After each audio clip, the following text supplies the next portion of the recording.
across the fence, we'll join nursing students at the University of Vermont for an international education as we learn about a Vermont-based foundation that's focusing on education and employment in the African country of Uganda. Good afternoon and thanks for joining us. I'm Judy Simpson. Nursing students at the University of Vermont have returned from a study abroad program. The students were immersed in the healthcare issues of rural Uganda villages and towns. The UVM nursing students were not the only Vermont presence in Uganda. A Vermont-based foundation called 52 Kids is partnered with the UVM Nursing. To find out more, I'm joined by two guests. It's a pleasure to welcome Peter Brady, who is a longtime volunteer with 52 Kids Foundation, and also Christina Melvin, who is a clinical professor in UVM's Department of Nursing. Thanks so much for being with us. Well, thank you. Now, Peter, what is the 52 Kids Foundation? The 52 Kids Foundation is basically a very small, hands-on foundation that operates out of Charlotte, Vermont, and we work in rural Uganda trying to support the education of literally, it's actually 54 kids now, but it started out as 52 kids. And our goal is to have those kids continue with their education as far as they're able to go, because everybody's level of capabilities in terms of education is a little bit different, and but we're there to support them both with their school fees, whatever they need in order, shoes, anything along those lines in order to actually attend school, as well as doing some infrastructure work at their homes, because in Uganda and rural Uganda, kids have a tremendous amount of responsibilities, from working, fetching water, collecting firewood, those kinds of things which actually interfere with their ability to go to school. Well, actually, those are sort of life-sustaining chores that they have to do. Absolutely. It's a day-to-day process of figuring out how they're going to get fed, you know, where their next meal's coming from, water, all those things, you know. So they really are in a day-to-day mode in this part of Uganda. And how did the foundation get started? It got started about 8 years ago by a young man by the name of Jagger Kerner, who's currently in medical school, and he's studying to become a doctor. He graduated from high school. I think he was 18 years old. He went to Uganda on a service, he got involved with a service program, and he said, you know, I can make a difference over here, and he started the foundation. His father got really excited about it, and his father has sort of took over the reins when he went to school and has run it since, and I got involved because I'm a good friend of his father. And so what kind of progress have you seen? We've seen amazing progress. These kids started out very small, and 8 years down the line, we've seen them develop into, we have one student who's currently in nursing school. We have 3 others that are about to start nursing school. And then we have one who's training to be an electrician. We have one who's working to enter the hospitality industry. We have another student who's captain of her cricket team at her high school. So the development has been really astounding. It's been a process. I've been lucky enough to be involved for, I think, 7 years. So I've watched this progress take place, and I'm blown away every time I go there. And so, Christina, what's the relationship between the foundation and UVM Nursing? Well, we have a collaborative partnership relationship with 52 Kids, and what it does is allow us some assistance when we go over as part of our public health nursing course, which is a required course for baccalaureate education. So it allows us to connect with the 52 Kids in Uganda, and they help with some of the logistics of us getting around and a place to stay and that sort of thing. And then they're also arrange for us to go into the villages and actually work with the villagers in very remote areas where there's no running water, there's no electricity, no cell phones. And so tell the viewers about the purpose of UVM nursing students going to Uganda. So part of undergraduate nursing curriculum is for students to take a public health nursing course. And more students are interested in studying abroad and going to developing countries where they feel they can make a difference. And so the students actually take their public health nursing course while they are in Uganda. So they study, they attend class each morning, then we go to the hospital and work for several hours, and then in the afternoon we go to the villages and work right alongside the villagers, making a huge difference in their lives. What kinds of things when you say working alongside the villagers, we see some slides of, it could be anything. Right, and because of 52 kids, the work that they would like us to do in the villages is outlined before we get there, so that we are able to take really wonderful advantage of the time we're there. So this year we went from December into January, and we helped people and built fuel-efficient stoves.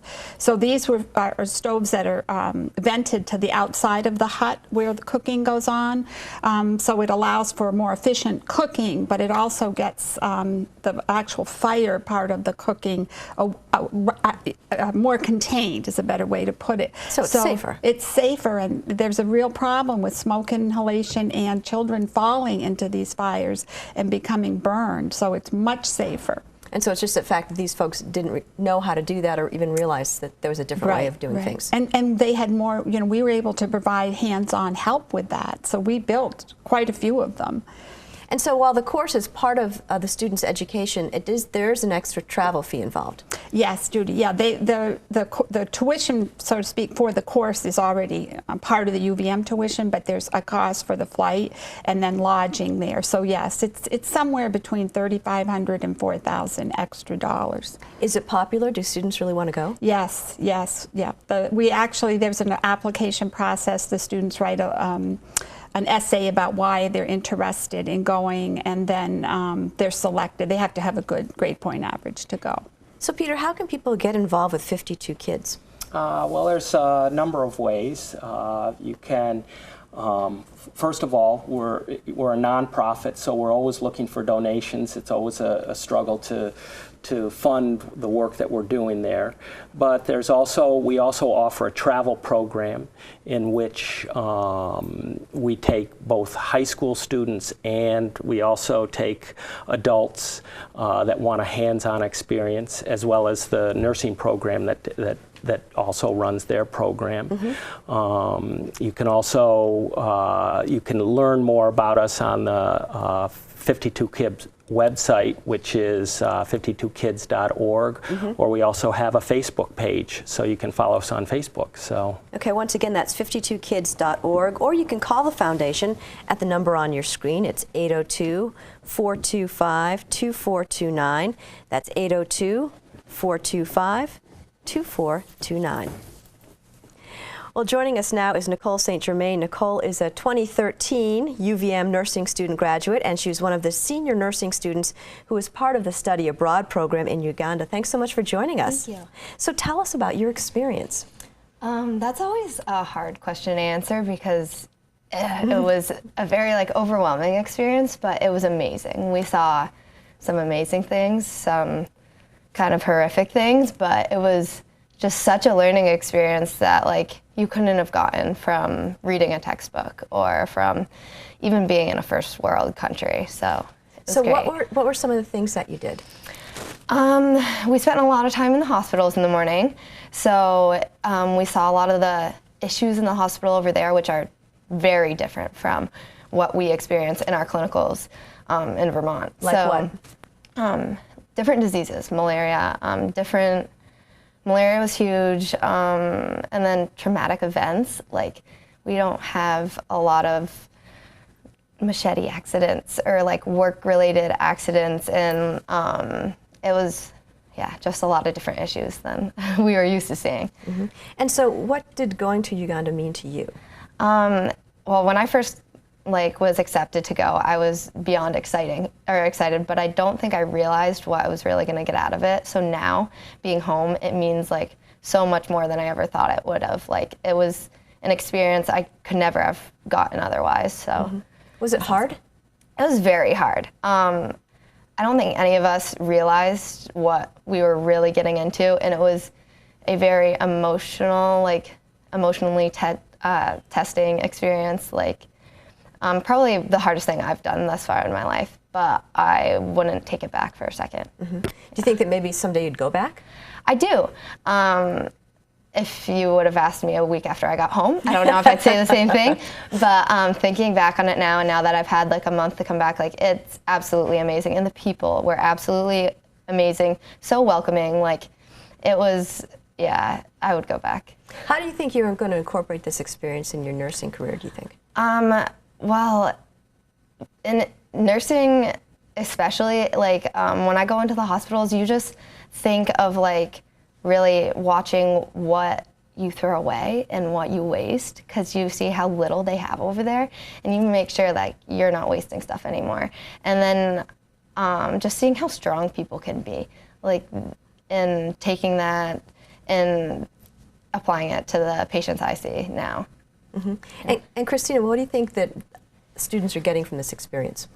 Well, I think I think a number of things. One is they're seeing the huge health challenges and challenges for the healthcare system in providing care. We were pretty surprised in the hospital how few supplies they have. And you know, in our hospitals in the U.S., we have every supply there is. So there weren't enough IVs, there weren't enough bandages, there weren't enough of anything. And there were days when there was no water, no running water, and no electricity. So I think the students really came away appreciating what we have, and as Nicole said, talking about the fact that we throw away so many of our things that we use in the hospital. But I think almost more than that, Judy, I think that the students have a feeling that they've contributed to something. And I think through the 52 Kids Foundation, where these children are being supported to be educated in their education, that is how the poverty cycle is broken. And so we worked with the 52 kids. We did health assessments on all of them.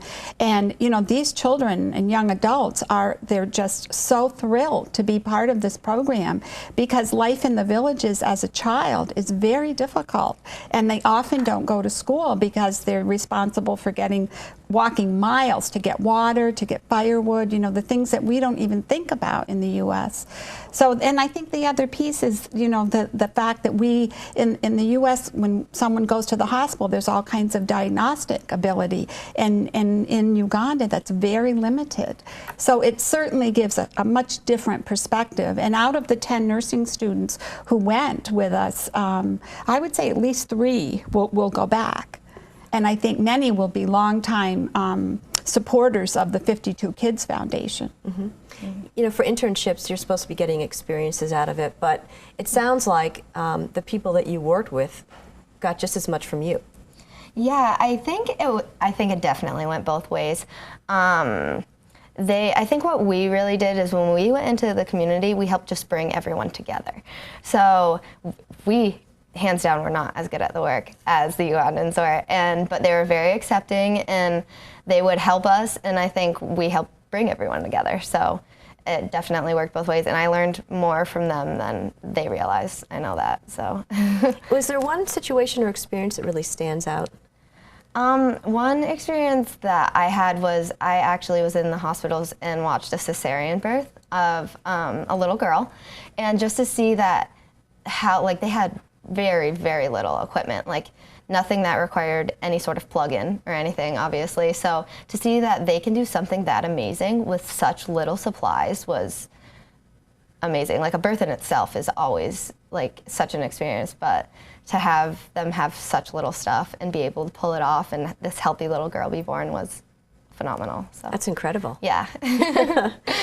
So there must be all kinds of stories like this that you hear and you see. Yes, yes. One story one situation we saw was a young boy who was 14 who came in acute renal failure. So in other words, his kidneys had shut down. And that day there was no electricity in the hospital. So there was no way even to get any blood work done. I mean, the physician diagnosed him correctly, but there was also no way to have dialysis. And this young boy died 2 days later. And I think that those kinds of experiences help all of us to realize what we have in the U.S. and that we take for granted. Absolutely. Well, we're going to highlight the website for the 52 Kids Foundation. You can find the foundation online at 52kids.org. That's 52kids.org. Or you can call the foundation again at 802-425-2429. Thanks so much for joining us today. Great stories. You're very lucky to have that experience. Yeah, definitely. That's our program for today. I'm Judy Simpson. We'll see you again next time on Across the Fence.